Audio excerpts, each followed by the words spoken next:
one of its worst heat waves in 3 decades, with temperatures above 100 degrees. More than 100 fires have burned through parts of the country over the last week, forcing evacuations and destroying neighborhoods. Inez de la Cuatara is just outside Athens with more on that. Inez, what's it like there?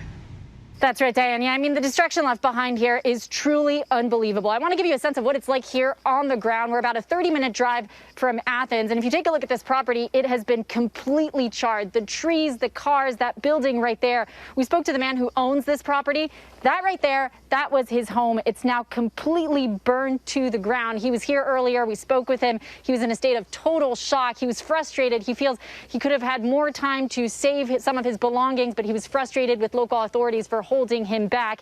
He didn't just lose his home. He also lost his workshop. He restores vintage cars for a living. This was his studio, if you will. Some of these cars are here. I mean, you've got that old Jeep right there. This one here, you can see the glass melted over the steering wheel. It gives you a sense of just how intense those flames were last night.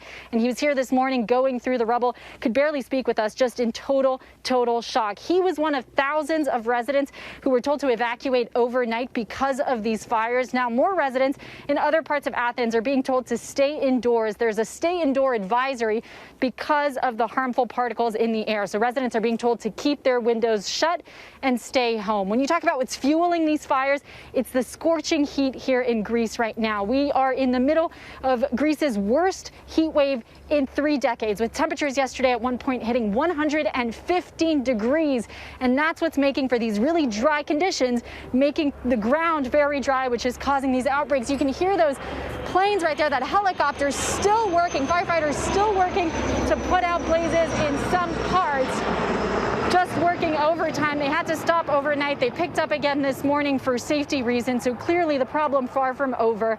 But it is really this heat that's fueling these outbreaks, not just here in the suburbs of Athens, but around the Mediterranean, with Italy, Albania, Turkey also seeing fires. The fires in Turkey turning deadly.